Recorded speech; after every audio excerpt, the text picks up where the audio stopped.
కలుగును గాక. అలాగే పాస్టర్ గారికి వందనాలు. అలాగే కడప ప్రాంతం నుంచి బద్వేలు ప్రాంతంలో పరిచర్య చేస్తున్నటువంటి పాస్టర్ గారికి మా హృదయపూర్వక వందనాలు. మా తరపున, మా సంఘం తరపున, మా కుటుంబం తరపున పాస్టర్ గారికి పుట్టినరోజు శుభాకాంక్షలు. పరిశుద్ధ గ్రంథం నుంచి అపోస్తులుడైన పౌలు గారు తెస్సలోనికే సంఘానికి రాసిన మొదటి పత్రిక 5వ అధ్యాయము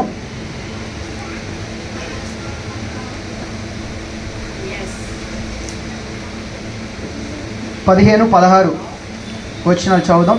తెలుగు బైబిల్స్ కలిపి ఉంటుంది చూడండి.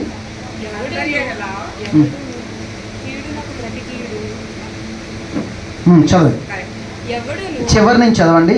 ఎల్లప్పుడూ సంతోషముగా ఉండుడి.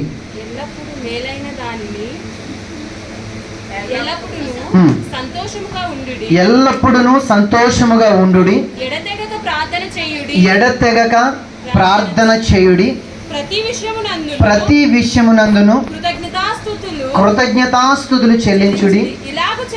ఇలాగు చేయుట యేసుక్రీస్తునందు మీ విషయములలో దేవుని చిత్తము. హల్లెలూయా. 3 విషయాలు చెప్తాను నేను మరలా ఇంకొక 5 నెలల తర్వాత వచ్చినా మీరు గుర్తుండాలి ఆ విషయం.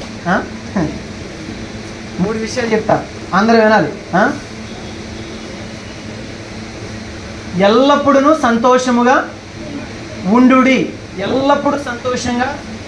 మొదటి పాయింట్ ఏంటి? 2 ఎడతెగక ప్రార్థన చేయుడి. 3 ప్రతి విషయమునందును కృతజ్ఞతాస్తుతులు చెల్లించుడి. ఇలాగు చేయుట మన ప్రభు అయిన యేసుక్రీస్తునందు మీ విషయములలో దేవుని చిత్తము. అంటే మనం ప్రతి విషయమునందును దేవుని స్తుతించడం దేవుని చిత్తం. ఎప్పుడు స్తుతించాలి? అన్నీ మంచిగా నడుస్తున్నప్పుడు. ప్రతి విషయమునందును దేవుణ్ణి కృతజ్ఞతాస్తుతులు చెల్లించాలి. మొదటిది ఏంటి? ఎల్లప్పుడూ సంతోషంగా ఉండాలి. 2 ఎడతెగక ప్రార్థన చేయాలి. 3 ప్రతి విషయమునందును చెల్లించాలి. ఓకేనా? ఇప్పుడు మొదటి ఎల్లప్పుడూ సంతోషంగా ఉండాలి. 2వ విషయం గురించి చెప్తున్నాను. ఎడతెగక ప్రార్థన చేయుడి. ఇంగ్లాండ్లో ఒక సేవకులు ఉండేవారు, జార్జ్ ముల్లర్ అనేటువంటి ఒక సేవకులు ఉండేవారు. ఆయన ఏం చేశారో తెలుసా? ఆయనకి 40 సంవత్సరాల వయసులో ఒక తీర్మానం చేసుకున్నాడంట. హల్లెలూయా. జార్జ్ ముల్లర్ అనేటువంటి సేవకులు ఇదా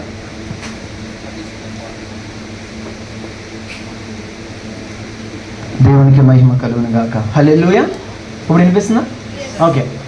పాస్టర్ గారు ఏం చేసేవారంటే, ఆయనకి 5 స్నేహితులు ఉన్నారంట. అన్యులైనటువంటి 5 స్నేహితులు ఉన్నారంట. ఆయన ఏం చేసినా ప్రతిరోజు డైరీలో రాసుకునేవాడంట. ఆ 5 స్నేహితుల నిమిత్తం ప్రార్థన చేయాలని ఒక తీర్మానం చేసుకున్నాడంట.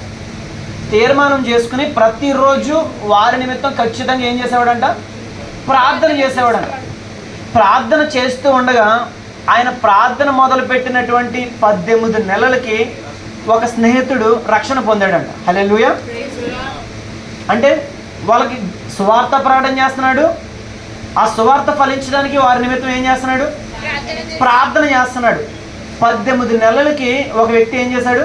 రక్షణ పొందాడు. రక్షణ పొందిన తర్వాత మరలా దేవుని స్తుతిస్తూ, ప్రభువా నీకు వందనాలు, నా స్నేహితుడిని ఒక ఆయన్ని మార్చావు, అలాగే మిగతా 4 కూడా నువ్వు మార్చగలవు ప్రభువా అని మరలా ప్రార్థన చేస్తున్నాడు. ప్రార్థన చేస్తూ ఉండగా ఇంకొక 5 సంవత్సరాలకి ఇంకొక స్నేహితుడు రక్షణ పొందాడండి. యేసుక్రీస్తును సొంత రక్షకుడిగా అంగీకరించాడండి. మరలా మారిన 2 బట్టి దేవుని స్తుతిస్తూ మరలా ఏం చేస్తున్నాడు? మరలా ప్రార్థన చేస్తున్నాడు. ఎడతెగక ప్రార్థన చేస్తున్నాడు. ఎడతెగక అంటే ఆపకుండా అంటే ఇంకా 24 అవర్స్ చేస్తున్నాడనా? అంటే ప్రతిరోజు ఆయన స్నేహితుల నిమిత్తం ఏం చేస్తున్నాడు? ప్రార్థన చేస్తున్నాడు. ఒకరు 18 నెలలకు ఒక వ్యక్తి మారాడు, 5 సంవత్సరాలకి ఒక వ్యక్తి మారాడు. అలా ప్రార్థన చేస్తూ ఉండగా 15 సంవత్సరాలు అయ్యేసరికంట ఇంకొక వ్యక్తి రక్షణలోకి వచ్చారంట. ఇలా ముగ్గురు మారారు. ముగ్గురు మారిన తర్వాత ప్రభు ఆ ముగ్గురిని మార్చావు, నీకు వందనాలని చెప్పి మిగతా ఇద్దరి కోసం కూడా ప్రార్థన చేస్తున్నారు. ప్రార్థన చేస్తూ ఉండగా ఇంచుమించు 53 సంవత్సరాలు ప్రార్థన చేశాడంట. చనిపోయారండి. చనిపోయిన తర్వాత ఆయన థ్యాంక్స్ గివింగ్ ప్రేయర్కి వాళ్ళు కూడా వచ్చారంట. వచ్చిన తర్వాత ఆ డైరీ చదివారంట. చదివిన తర్వాత ఆయన ఎప్పటి నుంచి ప్రార్థన చేస్తున్నాడు, ఎవరెవరి కోసం ప్రార్థన చేస్తున్నాడు, ఆ విషయాలు చూసి మమ్మల్ని ఎంతగా ప్రేమిస్తున్నాడా ఈ వ్యక్తి, ఎవరు జార్జ్ ముల్లర్ గారు ఎంతగా మమ్మల్ని ప్రేమిస్తున్నాడు అని చెప్పి ఆ డైరీ చదివిన తర్వాత వీళ్ళిద్దరూ కూడా రక్షణలోకి వచ్చారంట. హల్లెలూయా. అంటే నేను చెప్పేది ఏంటంటే, మనం ఎవరి కోసమన్నా ప్రార్థన చేస్తున్నప్పుడు దేవుడు ఖచ్చితంగా కార్యం చేస్తాడు. కానీ మనం వారి పట్ల మానక, విసుకక, ఎడతెగక వారి నిమిత్తం మనం ఏం చేయాలి? ప్రార్థన చేయాలి. యవనస్తుల నిమిత్తం ప్రార్థన చేయాలి, పిల్లల నిమిత్తం ప్రార్థన చేయాలి, పెద్దల నిమిత్తం ప్రార్థన చేయాలి. బయట భయంకరమైన పరిస్థితులు ఉన్నాయి. మనం సంఘంలో ఉన్నాం కాబట్టి మనకు తెలియదు. బయట మనం మంచోళ్ళం కాబట్టి, సంఘాల్లో ఉన్నాం కాబట్టి బయట ఎలా యవనస్తులు చెడిపోతున్నారో మనకు తెలియకపోవచ్చు. కానీ బయట భయంకరమైన పరిస్థితుల్లో మన స్నేహితులే ఉండొచ్చు. కానీ వారి కోసం మనం ఏం చేయాలి? జార్జ్ ముల్లర్ గారు 5 స్నేహితుల మీద, అంటే ఇంకెవరి కోసం చేయలేదు, ఆయన చాలామంది కోసం ప్రేయర్ చేశారు. కానీ 5 కోసం ప్రత్యేకించి ఆయన రక్షణ పొందాలని ఆయన డైరీలో రాసుకున్నాడు. దేవుడు సమాధానం ఇచ్చాడు. కనుక మనం ప్రార్థన చేస్తే దేవుడు ఖచ్చితంగా వారిని, ఎవరినైనా సరే వారి మనోనేత్రాలు దేవుడు వెలిగిస్తాడు. అయ్యగారికి ఈరోజు నేను ఎందుకు ప్రార్థన గురించి చెప్తున్నానంటే, సువార్త ప్రకటన చేసే వాళ్ళకి ఆయనకి ఇష్టమే కదా. యేసు ప్రభు హార్ట్ బీట్ అంట సోల్స్, ఈయన హార్ట్ బీట్ ఏంటి? అంతే కదా. అందుకే మీరు ఏదైనా పాస్టర్ గారికి బహుమానం ఇవ్వాలి అంటే, పాస్టర్ గారు మీ పుట్టినరోజు పేరు చెప్పి నేను పలానా ఒక వ్యక్తికి సువార్త ప్రకటన చేశాను అనుకో, అదే పెద్ద బహుమానం అయింది. హల్లెలూయా అని అంటారు కదా పాస్టర్ గారు. కనుక మనం ఏం చేయాలి? ప్రార్థన చేయాలి. ఫస్ట్ ఏంటి? ఎల్లప్పుడూ సంతోషంగా ఉండాలి. 2, ఎడతెగక ప్రార్థన చేయాలి. 3, ప్రతి విషయమునందును. మొన్న ఎవరో మన తమ్ముడు ఎక్కడి నుంచి పడిపోయాడు, పడిపోయినప్పుడు ఏమన్నా దెబ్బ తగిలిందా? ప్రభు నాకు దెబ్బ తగిలినందుకు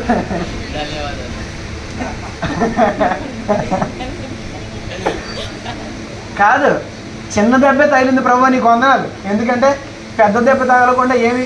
మీకు తెలుసా, మా ఫ్రెండ్ ఒక ఆయన ఉన్నారు, సునీల్ అన్న, పాస్టర్ గారు. ఆయన కింద కూర్చుని ఒకరోజు ఇలా వెనక్కి పడితే చేయి ఇరిగిపోయింది. కింద కూర్చుని ఇలా పెట్టుకుంటారు కదా కొంతమంది, చేయాలి ఐడియా ఉందా? ఇలా పెట్టుకుని సడన్గా చేయి జారింది. జారితే చేయి ఇరిగిపోయింది. ఆయనకి స్టీల్ రాడ్ వేశారు. కింద కూర్చొని పడిపోతే అంటే అవకాశం ఉంది, కానీ ఎక్కడి నుంచి పడ్డా? ఎవరు పట్టుకున్నారంటారు? 91వ కీర్తన 12వ వచనం దగ్గర పట్టుకున్నారు. చిన్న దెబ్బే తగిలింది. ప్రభువా నీకు వందనాలు. అంటే దేవుని స్తుతించాలంటే చాలా కారణాలు ఉన్నాయి. మనకి ఇంత గొప్ప దైవ సేవకులు ఇచ్చారు. ప్రభువా నీకు వందనాలు. అవునా కదా? నిజం, సత్యం. కనుక మనం ఏం చేయాలి? ప్రతి దాన్ని బట్టి సంతోషించవచ్చు, స్తుతించవచ్చు, దేవుణ్ణి మహిమపరచవచ్చు. ప్రభు ప్రార్థన అయిపోయిన తర్వాత మాకు మంచి భోజనం పెడుతున్నావు, నీకు వందనాలు. చాలా నెలల తర్వాత సురేష్ పాస్టర్ గారిని మా మధ్యలోకి తీసుకొచ్చావు ప్రభు, నీకు వందనాలు. హల్లెలూయా. అంటే దేవుణ్ణి స్తుతించడానికి మన కారణాలు వెతకవలసిన అవసరం లేదు. చాలా కారణాలు ఉంటాయి. అవునంటారా? దేవుని స్తుతి. ఎల్లప్పుడూ సంతోషంగా ఉండండి. ఎప్పుడు సంతోషంగా ఉంటాం మనం? ఇప్పుడు పౌలు గారు అంటారు ఫిలిప్పీ సంఘానికి రాస్తూ, ఆ పత్రిక ఎప్పుడు రాశారు తెలుసా? ఎక్కడండి? ఆయన 4వ అధ్యాయంలో ఒక మాట అంటాడు, ఎల్లప్పుడూ ఆనందించుడి. మరలా చెప్తున్నాను. ఎక్కడుండి రాస్తున్నాడు ఆనందించమని? చెరసాల్లో. బాగుందనుకుంటున్నారా? మంచి కొట్టారు, అయినా సరే దేవుణ్ణి స్తుతించగలుగుతున్నారు వాళ్ళు. కనుక మనం కూడా దేవుని స్తుతించాలి. దేవుని ఆరాధించాలి, దేవుని గణపరచాలి, దేవుణ్ణి మహిమపరచాలి, సువార్త ప్రార్థన చేయాలి. కనుక 3 విషయాలు గుర్తుండాలి మీకు. మరలా సార్ వచ్చినప్పుడు ఇంకొక 5 నెలల్లో ఖచ్చితంగా వస్తాను. ఇంకా ముందు వస్తాను అనుకోండి, కానీ రేపు వచ్చి అడిగినా చెప్పాలి. సురేష్ పాస్టర్ గారు ఏ వాక్యం చెప్పారంటే ఏం చెప్పాలి? అది వచ్చినవి ఎక్కడుంది? మొదటి తెస్సలోనిక 5వ అధ్యాయము 15-16 వచనాల్లో ఏమనుంది? ఎల్లప్పుడూ ఎడతెగక ప్రతి విషయమునందును ఇలాగు చేయుట ప్రభు అయిన యేసుక్రీస్తునందు మీ విషయములలో, మన విషయములలో దేవుని చిత్తం. ఏం చేయడు దేవుని చిత్తం? సంతోషించడం. ఎప్పుడు సంతోషించడం? 2 ఎడతెగక, 3 ప్రతి విషయమునందును దేవునికి మహిమ కలుగును గాక. హల్లెలూయా. ఈ అవకాశాన్ని ఇచ్చిన పాస్టర్ గారికి వందనాలు. మన మధ్యలో పెద్ద పాస్టర్ గారు ఉన్నారు. ఇప్పుడు కొద్ది నిమిషాలు వాక్యాన్ని పంచుకుంటారు.